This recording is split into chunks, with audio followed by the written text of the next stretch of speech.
जय महाकाल मेरे प्रिय मित्रों। श्री दुर्गा नवरात्रि व्रत कथा 9 दिन जरूर करें। इस कथा का पाठ सभी 9 देवियों की मिलेगी कृपा। नवरात्रि में माँ दुर्गा के 9 अलग अलग स्वरूपों की पूजा की जाती है।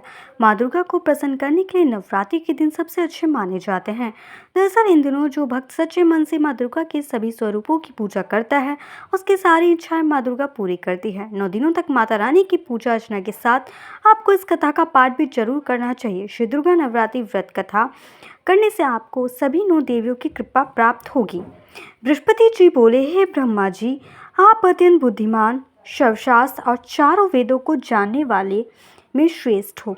हे प्रभु, कृपया कर मेरा वचन सुनो। चैत्र, अश्विन, माघ और आषाढ़ मास के शुक्ल पक्ष में नवरात्र का व्रत और उत्सव क्यों किया जाता है? हे भगवान, इस व्रत का क्या फल है? किस प्रकार करना उचित है? और पहले इस व्रत को किसने किया, सो विस्तार से कहो। बृहस्पति जी का ऐसा प्रश्न सुनकर ब्रह्मा जी कहने लगे, है बृहस्पति, प्राणियों का हित करने की इच्छा से तुमने बहुत ही अच्छा प्रश्न किया है।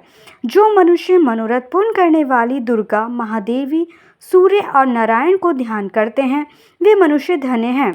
ये नवरात्र व्रत संपूर्ण कामनाओं को पूर्ण करने वाला है। इसके करने से पुत्र चाहने वाले को पुत्र, धन चाहने वाले को धन, विद्या चाहने वाले को विद्या और सुख चाहने वाले को सुख मिल सकता है। इस व्रत को करने से रोगी मनुष्य का रोग दूर हो जाता है और कारागार में पड़ा हुआ मनुष्य बंधन से छूट जाता है। मनुष्य की तमाम विपत्तियां दूर हो जाती हैं और उसके घर में संपूर्ण समाप्तियां आकर उपस्थित हो जाती हैं। जो भी बिगड़े काम में बन जाते हैं। बंध्या और काक बंध्या के इस व्रत के करने से पुत्र हो जाता है। समस्त पापों को दूर करने वाले इस व्रत करने से ऐसा कौन सा मनोरथ है जो सिद्ध नहीं हो सकता? यदि व्रत करने वाला मनुष्य सारे दिन का उपवास ना कर सके तो एक समय भोजन करे और उस दिन बांधवों सहित नवरात्रि व्रत की कथा का श्रवण करें। हे बृहस्पति, जिसने पहले इस महाव्रत को किया है उसका पवित्र इतिहास मैं तुम्हें सुनाता हूँ, तुम सावधान होकर सुनो। इस प्रकार ब्रह्मा जी के वचन सुनकर बृहस्पति जी ने ओम बोले, हे ब्रह्मांड मनुष्य को कल्याण करने वाले इस व्रत के इतिहास को मेरे लिए कहा। मैं सावधान होकर ओम रहा हूँ। आपकी शरण आए हुए मुझ पर कृपा करो। ब्रह्मा जी बोले, पीढ़त नाम के मनोहर नगर में एक अनाथ नाम का ब्राह्मण रहता था।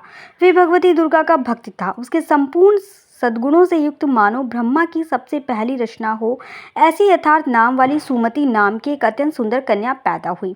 वह कन्या सुमति अपने घर के बालकपन में अपनी सहेलियों के साथ क्रीड़ा करती हुई इस प्रकार बढ़ने लगी जैसे सूर्य पक्ष में चंद्रमा की कला बढ़ती है। उसका पिता प्रतिदिन दुर्गा की पूजा और होम किया करता था। उस समय वह भी नियम से वहां उपस्थित होती थी। एक दिन वह सुमति अपनी सखियों के साथ खेलने लग गई और भगवती के पूजन में उपस्थित नहीं हुई। उसके पिता को पुत्री की ऐसी असावधानी देकर क्रोध आया और पुत्री से कहने लगा कि हे दुष्ट पुत्री, आज प्रभात से तुमने भगवती का पूजन नहीं किया। इस कारण मैं किसी कुष्ठी और जय माता दी दरिद्र मनुष्य के साथ तेरा विवाह करूंगा। इस प्रकार कुपित पिता के वचन सुनकर सुमति को बड़ा दुख हुआ और पिता से कहने लगी, हे पिता जी, मैं आपकी कन्या हूँ, मैं आपके सब तरह से अधीन हूँ। जैसे आपकी इच्छा हो मेरा विवाह कर सकते हो। होगा वही जो मेरे भाग्य में लिखा है। मेरा तो इस पर पूर्ण विश्वास है। मनुष्य ना जाने कितने मनोरथों को चिंतन करता है, पर होता वही है जो भाग्य ने, विधाता ने लिख दिया है। जो जैसा करता है उसको फल भी उस कर्म के अनुसार ही मिलता है, क्योंकि कर्म करना मनुष्य के अधीन है पर फल देना देव के अधीन है।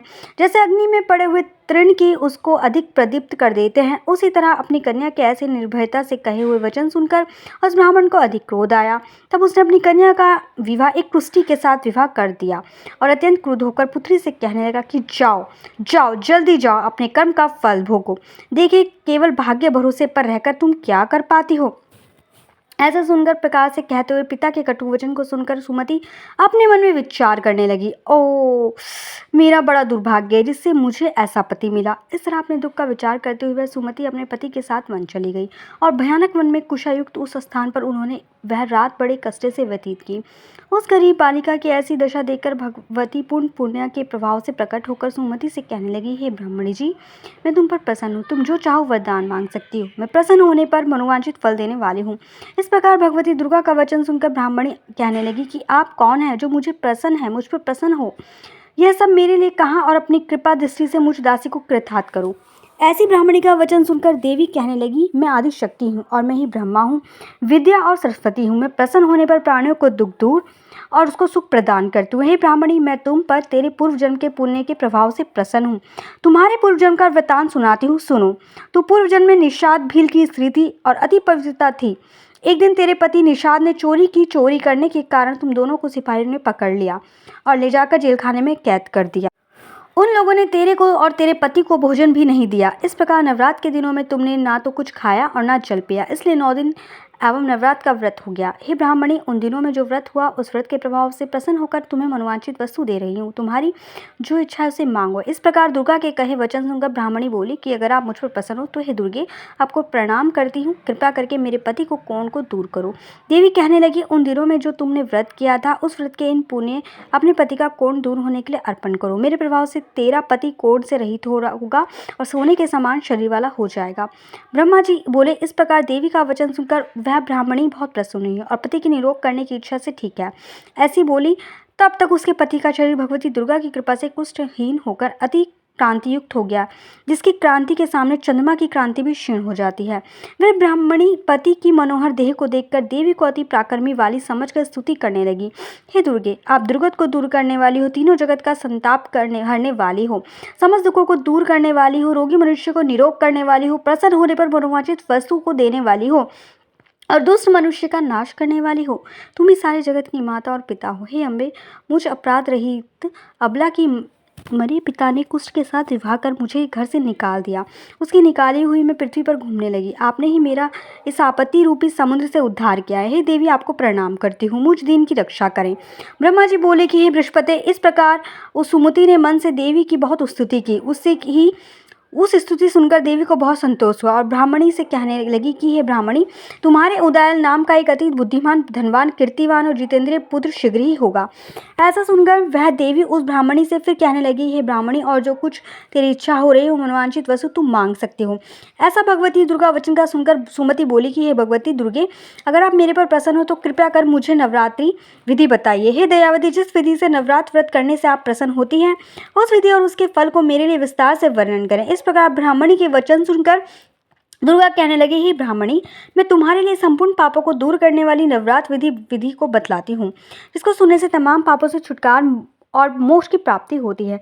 अश्विन मास के शुक्ल पक्ष की प्रतिपदा से लेकर 9 दिन तक विधि पूर्वक व्रत करें। यदि दिन भर का व्रत कर सके तो एक समय का भोजन जरूर करें। पढ़े लिखे ब्राह्मणों को पूछकर घट स्थापना करें और वाटिका बनाकर उसको प्रतिदिन जल से सींचें।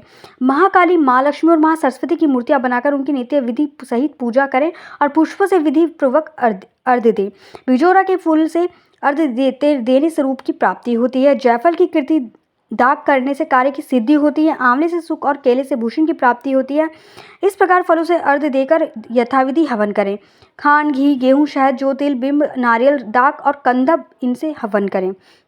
गेहूं होम करने से लक्ष्मी की प्राप्ति होती है। खीर व चंपा के पुष्पों से धन और पत्तनों से तेज और सुख की प्राप्ति होती है।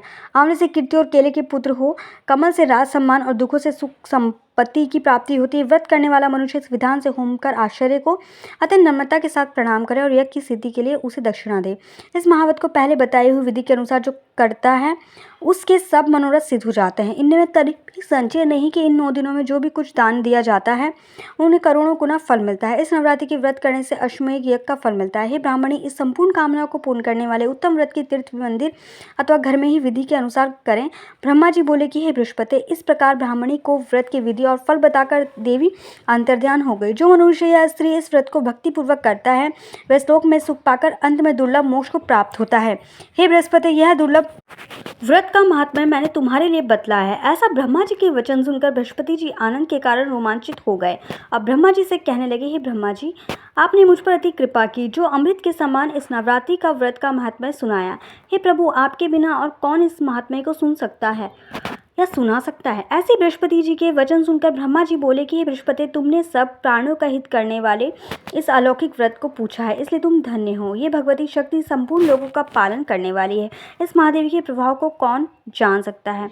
जय महाकाल। मेरे प्यारे मित्रों, मेरे चैनल को लाइक सब्सक्राइब करना बिल्कुल ना भूलें। कमेंट बॉक्स में जय महाकाल जरूर लिखें।